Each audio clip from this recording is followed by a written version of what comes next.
Êxodo no capítulo 20, o verso de número 2. Eu sou o Senhor teu Deus, que te tirei da terra do Egito, da casa da servidão.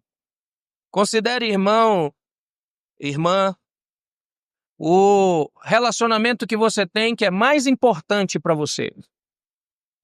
O que define esse relacionamento, com certeza, não são as regras, mas, sobretudo, quem a pessoa é para você e o que ela já fez em teu favor. E a identidade e as ações de alguém moldam, então, o nosso compromisso e a nossa resposta para com essa pessoa. Com Deus não é diferente. Ao abrirmos aqui as Escrituras em Êxodo 20, verso de número 2, nós devemos perceber uma coisa que é crucial. Antes de apresentar os seus mandamentos, Deus se revela.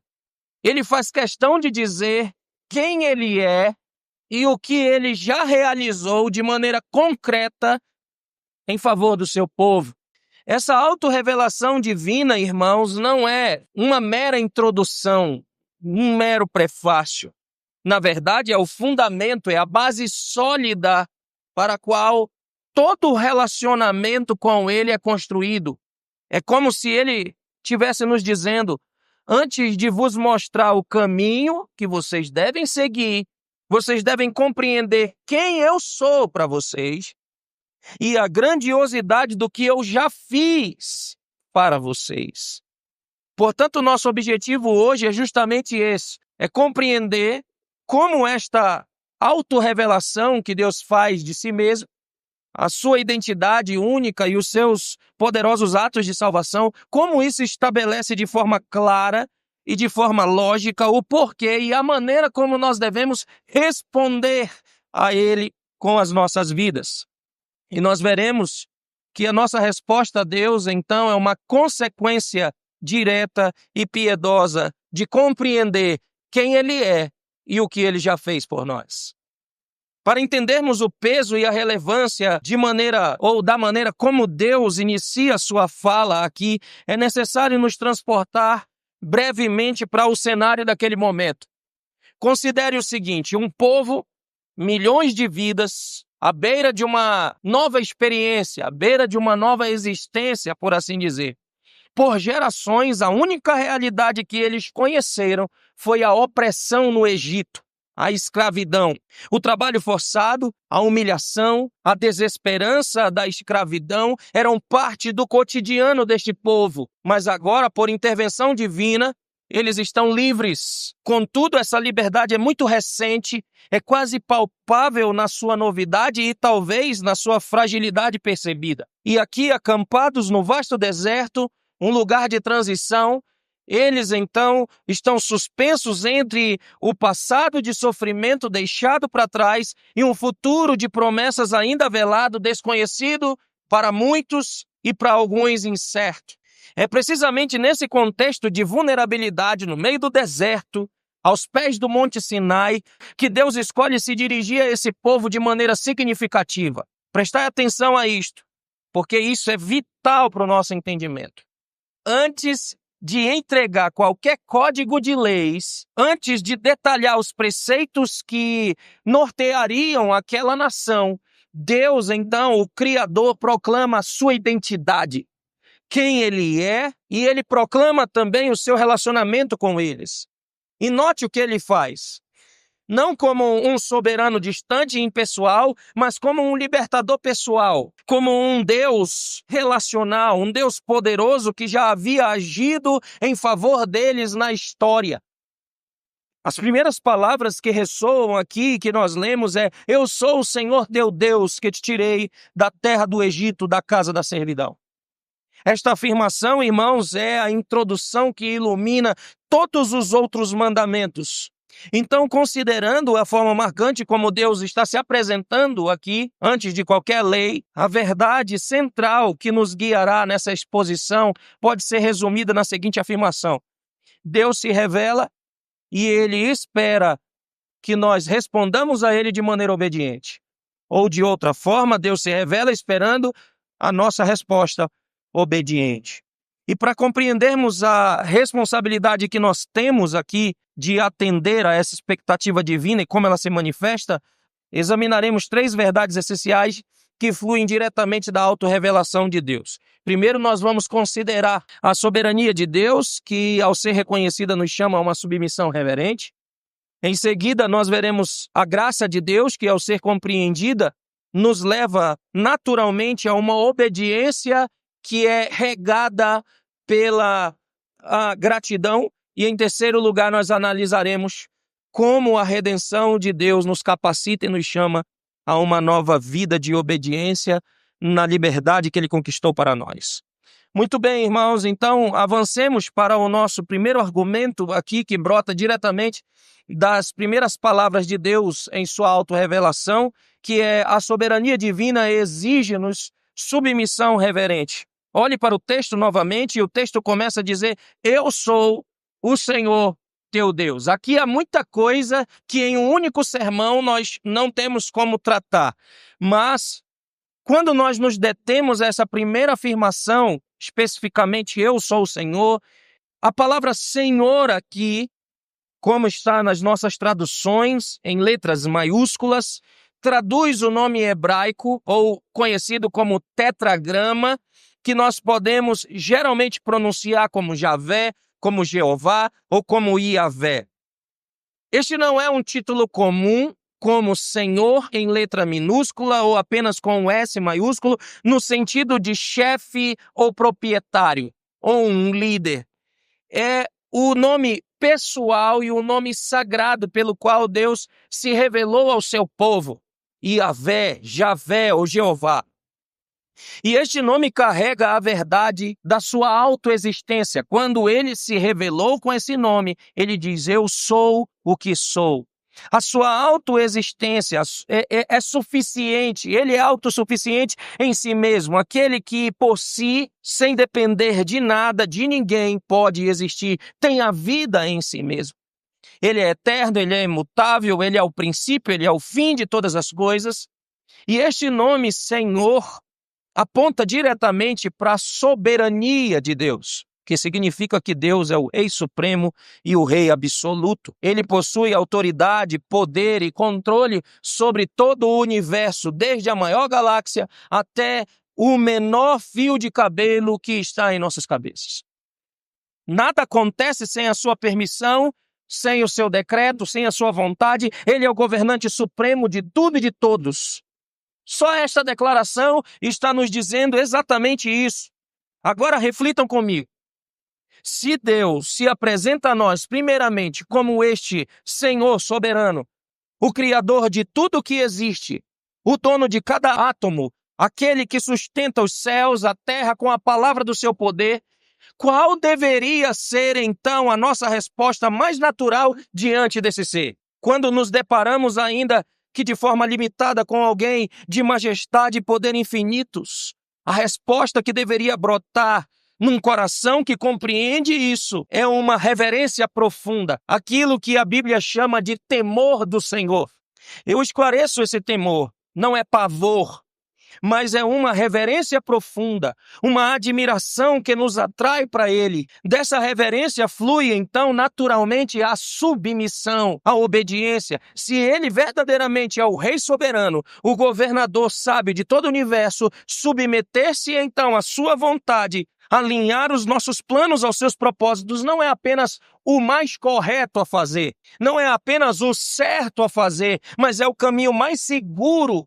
Aliás, o único caminho seguro e mais sábio para nós seguirmos. Como um passageiro em um navio durante uma tempestade, nós devemos confiar no capitão que tem o conhecimento e a visão para nos conduzir a um porto seguro. Da mesma forma, o nosso Deus soberano sabe infinitamente mais e nos ama perfeitamente. É importante notar que o texto não diz apenas eu sou o Senhor, mas o texto continua dizendo teu Deus. Este é o Rei absoluto e todo-poderoso, quando ele diz eu sou o Senhor, eu sou Iavé, ou eu sou Jeová, o Deus do pacto, o soberano.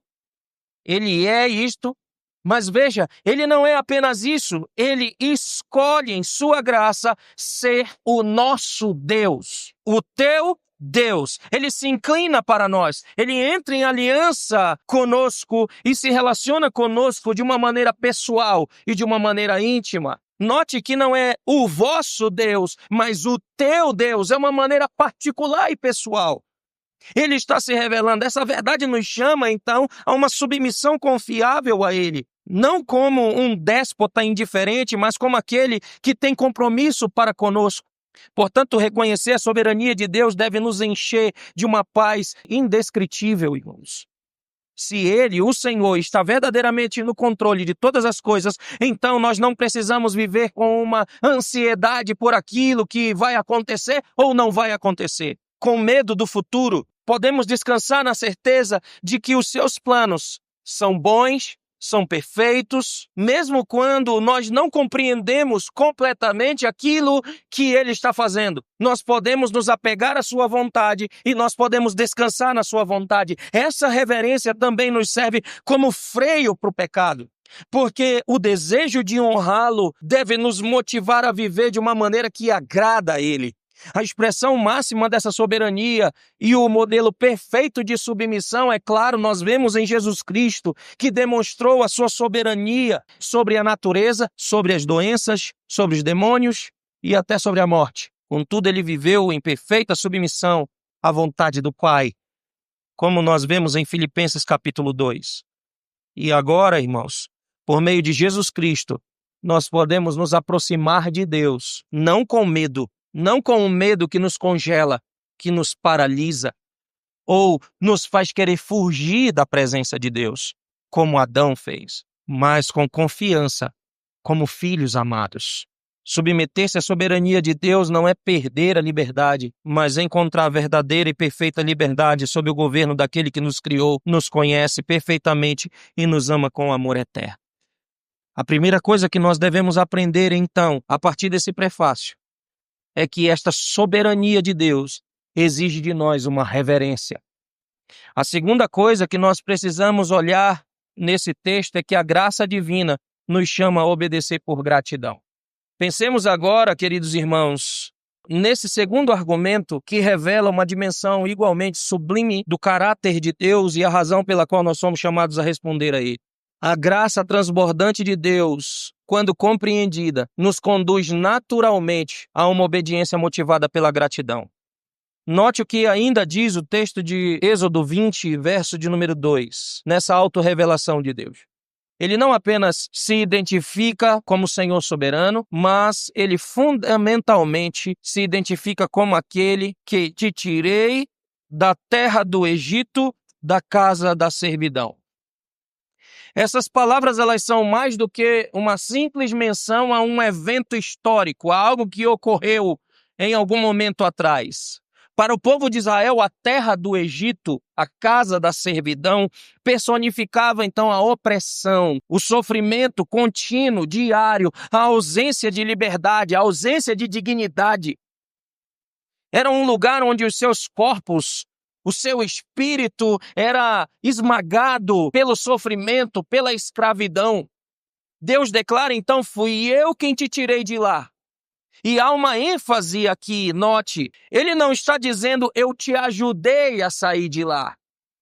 Ele não está dizendo eu te mostrei o caminho para que tu saísse de lá. Ele está dizendo eu te tirei. Foi um ato soberano, uma intervenção poderosa da parte de Deus. O povo não possuía qualquer força, qualquer recurso para se libertar da maior potência da época, o Egito. Foi Deus quem os arrancou dali com um braço estendido e com mão poderosa, como diz as Escrituras. Fui eu quem te tirei de lá. E esta ação de resgate é uma demonstração clara da graça de Deus. A graça, como já vos falei em outras ocasiões, é um favor imerecido da parte de Deus, o seu amor, a sua bondade, a sua misericórdia derramados sobre nós, não por merecimento, mas unicamente por quem Ele é. Um Deus amoroso, um Deus compassivo, benigno, clemente, misericordioso. O povo de Israel não fez nada para merecer a sua liberdade. Deus agiu por pura graça, por amor ao seu povo e fidelidade às suas promessas. Agora, irmãos, Coloquemo-nos por um instante no lugar daquele povo. Imaginemos que nós e as nossas famílias fomos resgatados de uma situação de cativeiro brutal, porque alguém arriscou tudo para nos dar a liberdade. Qual seria o sentimento mais natural em relação a esse libertador? Sem dúvida, uma imensa gratidão. Esse amor que nasce espontaneamente ao contemplarmos esses atos poderosos de Deus em nosso favor se torna então o motor da nossa obediência. Já não obedecemos apenas porque Ele é um Rei soberano, porque Ele é. Eu sou o Senhor, eu sou o teu Deus, mas nós não obedecemos apenas por isso agora, mas obedecemos porque o amamos, porque somos gratos, profundamente gratos pelo que Ele fez e continua fazendo conosco. A obediência que brota da gratidão, então, ela é cheia de alegria, cheia de espontaneidade, voluntariedade, o desejo sincero de agradar esse libertador que nos tirou de uma condição vil. Como isso se aplica a nós? Quando nós compreendemos, então, que tudo que somos, tudo que temos de bom, especialmente a nossa salvação eterna, é um presente da pura graça de Deus. A obediência aos seus ensinamentos deixa de ser como um fardo para nós. Ela se transforma em uma forma concreta de dizer: eu te agradeço, Senhor. Muito obrigado. E aqui a conexão é clara e central com Jesus Cristo. O livramento de Israel foi uma figura de um livramento infinitamente maior que Deus Pai realizou por meio do seu Filho unigênito. Todos nós, todos, escravos do pecado, fomos libertos não com poder físico, mas pelo sacrifício de Cristo na cruz do Calvário. Ele pagou o preço da nossa liberdade com o seu próprio sangue, com o sangue do seu próprio Filho. Veja, se os israelitas tinham motivos para obedecer com gratidão pela libertação física, quanto mais nós, libertos da tirania do pecado, da condenação eterna, do poder do diabo, temos motivos para viver de maneira alegre, grata e obediente ao nosso Deus e Salvador. É isso que, ao lermos esse prefácio, deveria causar em nossos corações. O apóstolo João nos lembra: nos amamos porque Ele nos amou primeiro. Nossa obediência deve ser a resposta de um coração tocado pela graça maravilhosa de Deus e manifestada de uma forma suprema em Cristo Jesus. É por isso que o salmista, no Salmo 116, ao pensar nas coisas que Deus tem feito por ele diz: o que eu daria ao Senhor por todos os benefícios que tem feito para comigo. E refletindo nisso, ele diz: eu não posso oferecer nada, eu venho de mãos vazias diante dele. E então ele chega a uma resolução: eu só posso fazer uma coisa, tomarei o cálice da salvação e invocarei o nome do Senhor, cumprirei os votos que fiz na presença de todo o seu povo.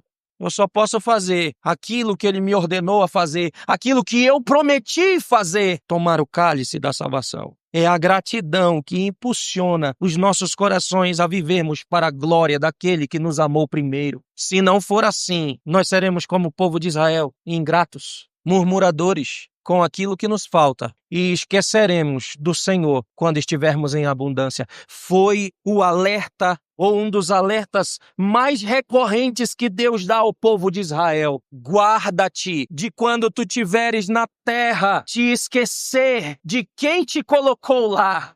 Guarda-te de te esquecer que foi o Senhor. Guarda-te de dizer que foi o teu braço, a tua força, a tua inteligência quem te colocou ali. O sábio chega a orar dizendo: Senhor, não me dê nem riqueza e nem pobreza, para que enriquecendo eu esqueça do Senhor. E a pobreza de que eu venha a furtar, envergonhando o teu nome. Me dê a porção diária de cada dia. E isso reflete a oração que o Senhor Jesus nos ensinou. O pão nosso de cada dia. Nós estamos tão preocupados com as coisas que ainda não temos, que estamos enchendo a nossa agenda de coisas. E por isso não temos tempo para aquele que nos libertou, para aquele que nos salvou, porque nós estamos sempre atrás das coisas que ainda não temos. E nós não temos como servir dois senhores. A gratidão é que deve impulsionar o nosso coração. E gratidão brota daquilo que nós já recebemos e não daquilo que nós ainda receberemos. É sempre olhar para trás. É sempre olhar para o que Ele fez, para que nós possamos então ser gratos a Ele. A terceira coisa que nós podemos ver é que a divina redenção nos capacita e nos chama a uma nova obediência. Nós chegamos aqui, irmãos, a uma espécie de coroa completa do propósito da autorrevelação de Deus. A divina redenção de Deus nos capacita e nos chama a uma nova vida de obediência vivida na liberdade que Ele conquistou para nós. Voltemos às palavras de Êxodo 20, verso de número 2, mais uma vez. Eu sou o Senhor teu Deus que te tirei da terra do Egito, da casa da servidão. Nós já contemplamos aqui a soberania de Deus, que exige reverência. Contemplamos agora há pouco a sua graça, que nos leva à gratidão. E agora eu chamo a atenção dos irmãos para o significado e o propósito desse ato de tirar, o ato de resgatar. Esse ato de Deus ao arrancar o seu povo da escravidão, o ato da redenção.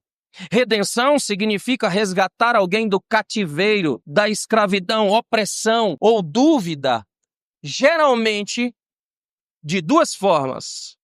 Primeira, ou com grande poder, com força, ou com pagamento de um preço.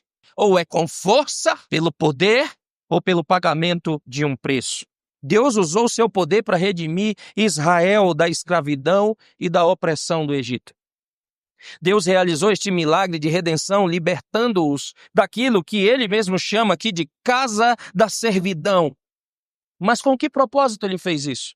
Seria para que agora eles vivessem livres, sem direção, seguindo apenas os seus próprios impulsos, as suas próprias ideias? Para que eles agora, livres da escravidão do Egito, seguissem para onde eles quisessem, fizessem o que bem entendessem, vivessem como quisessem? A resposta bíblica é muito clara: não. A liberdade que Deus concede nunca é um vácuo, nem uma carta branca para a anarquia ou para a autoindulgência. Deus os libertou para se tornar o seu povo exclusivo, vivendo em pacto, em aliança com Ele, servindo-o, adorando-o e caminhando segundo a sua vontade, segundo aquilo que Ele determinou. E essa é a essência da nova obediência em liberdade. Não se trata de trocar um tipo de escravidão por outro, mas de serem libertos de algo destrutivo para serem livres, para construírem agora algo construtivo. É como um prisioneiro que foi liberto da prisão, cumpriu a sua pena. Espera-se que ele não retorne aos seus crimes, mas que ele use a sua liberdade para construir agora uma vida digna, para que ele esqueça do seu velho caminho, do seu antigo caminho e ande agora por caminhos que sejam retos, que sejam bons, que sejam virtuosos. A obediência aos mandamentos de Deus nesse contexto da redenção não é uma negação da liberdade, é a maneira mais autêntica e segura de viver e preservar a liberdade que Ele nos concedeu. É por isso que Tiago, ao falar dos mandamentos, ele fala que esta é a lei da perfeita liberdade. Em nossos dias, as pessoas acham que liberdade é poder fazer o que bem entende, viver da maneira como acha que deve ser vivido. Mas isso não é liberdade. E essa redenção do povo de Israel é uma figura ou um tipo de uma redenção maior que Deus planejou e executou para os seus eleitos através do seu Filho Jesus Cristo. E antes de nós sermos alcançados pela graça de Deus em Cristo, nós éramos escravos do pecado, separados de Deus, sob a condenação da lei. Paulo nos diz que nós estávamos mortos em nossos delitos e pecados, nós estávamos separados das alianças do povo de Deus, nós estávamos em uma vida sem Deus, alienados de Deus, obscurecidos no nosso entendimento, inclinados por causa da nossa natureza pecaminosa, apenas transgredir, mas Deus enviou o seu Filho Jesus Cristo para ser o nosso grande Redentor, através da sua vida, da sua morte, da sua ressurreição, Jesus nos tirou. Ele nos tirou da servidão espiritual. E agora, se os israelitas foram chamados à obediência após a sua libertação física, quanto mais nós, que fomos redimidos espiritualmente, nós somos chamados a viver uma nova vida de obediência ao nosso Senhor Jesus Cristo. A liberdade em Cristo, como Paulo ensina em Romanos, no capítulo 6, não é licença para pecar, mas é para viver em novidade de vida, em santidade, em justiça, em bondade, em verdade.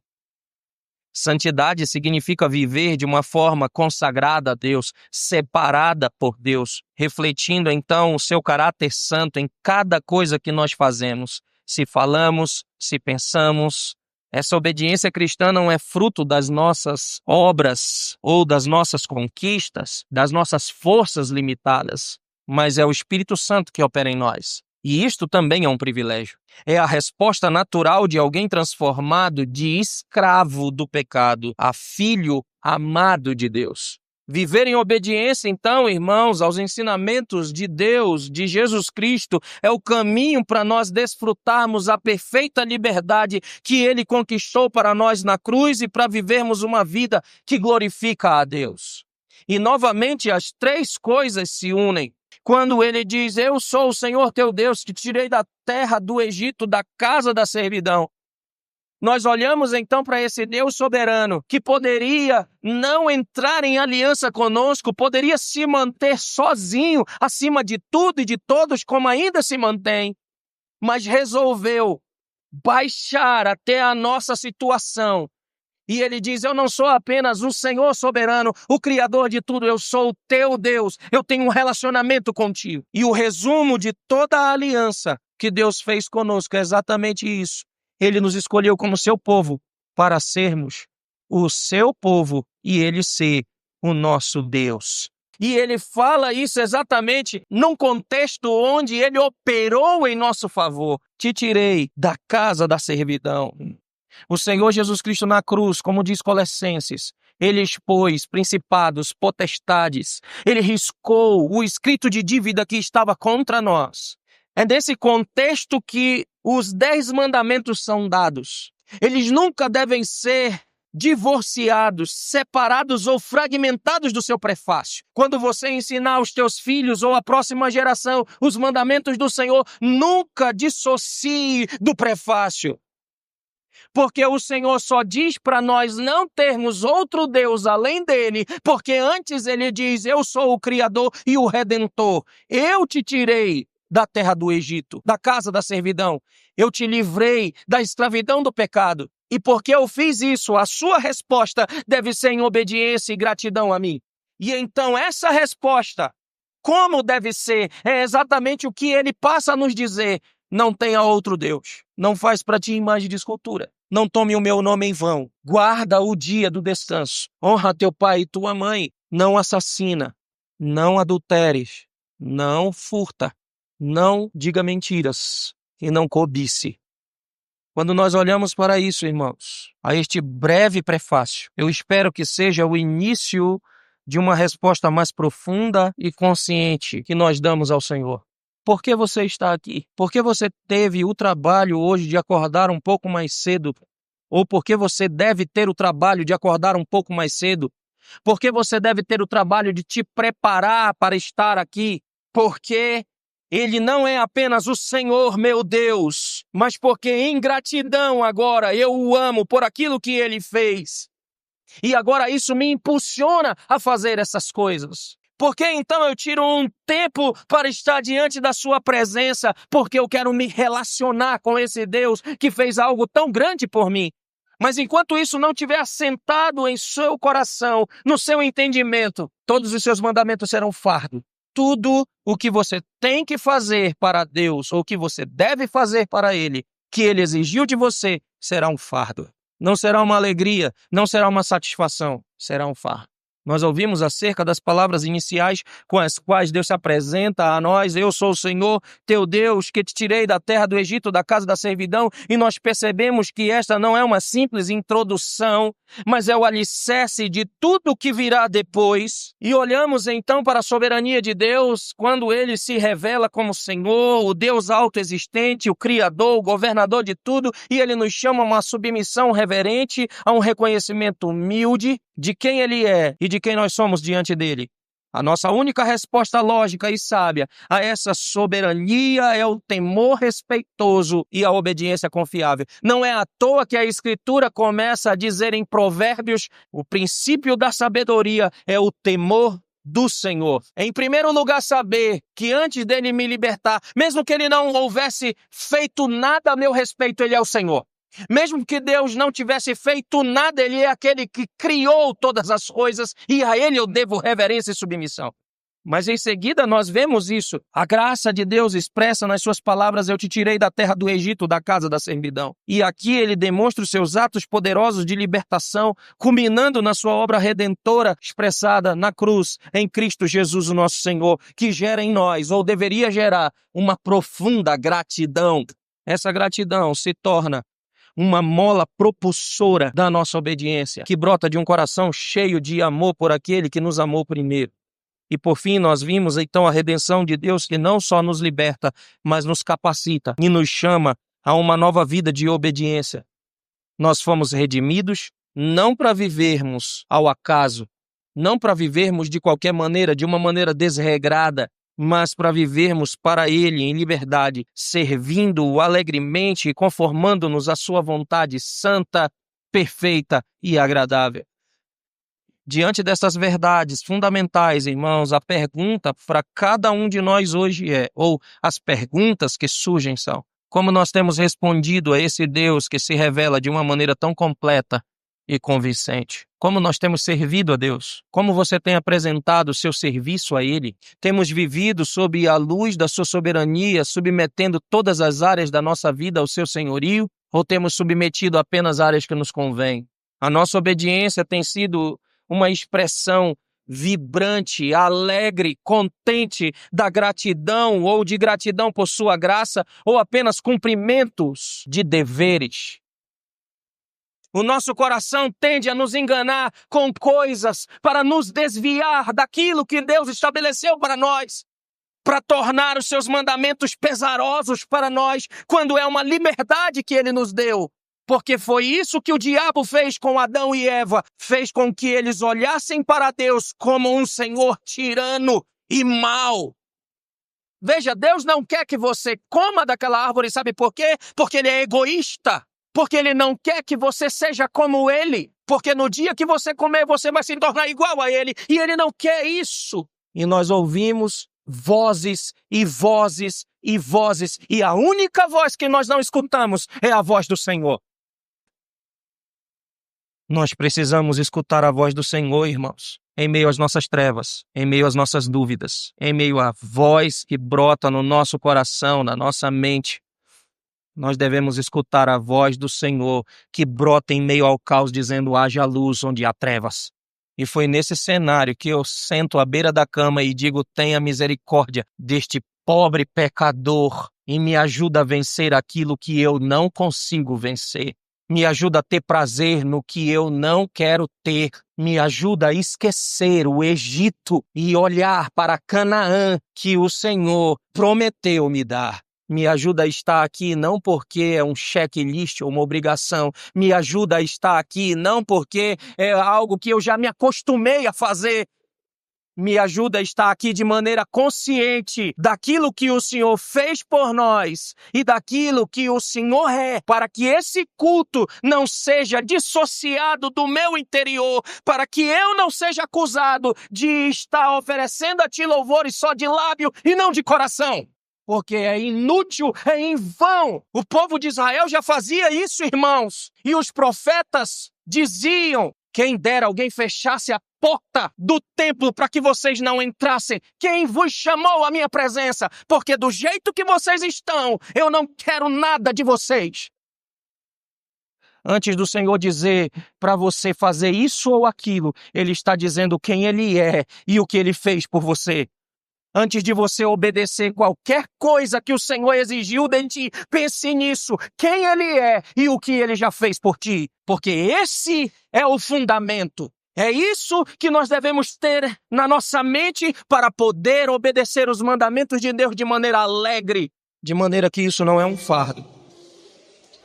De maneira que nós vamos desfrutar. Nós estamos desfrutando e expressando a liberdade gloriosa de filhos de Deus, servindo-o com alegria e com propósito? Qual a resposta que os nossos corações têm dado a quem Ele é e o que Ele fez? Que a nossa obediência não seja um fardo pesado, mas a expressão viva, alegre e contínua de um coração que conheceu quem Deus é em sua majestade, de um Deus glorioso, alto e sublime, para que a nossa concepção mude, para que quando nós estejamos cansados da nossa vocação de carregar a nossa cruz, nós nos lembremos que Jesus foi até o fim por nós. Nós nos lembrarmos de quem nós estamos seguindo e para onde nós estamos indo. Quando nós nos esquecemos dessas coisas, nós tendemos a viver ao léu. Quando nós nos esquecemos disso, de coisas tão simples, de coisas tão fundamentais, que muitas vezes nós atropelamos porque dizemos, eu já sei, mas nós não refletimos. E quando nós não refletimos, essas coisas não descem ao nosso coração.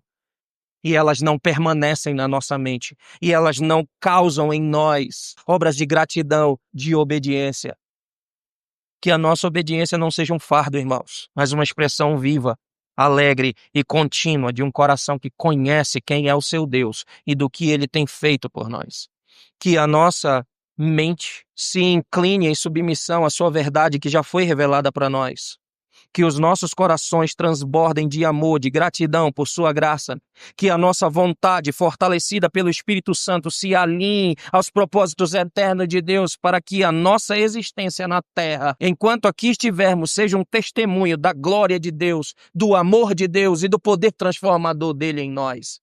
Que nós saiamos daqui não só com um entendimento mais claro, mas com um desejo renovado de viver a nossa resposta alegre e obediente a esse Deus maravilhoso, o Senhor, nosso Deus, o gracioso libertador, o poderoso redentor, e que Ele nos capacite para vivermos assim, para o louvor e para a glória do seu nome.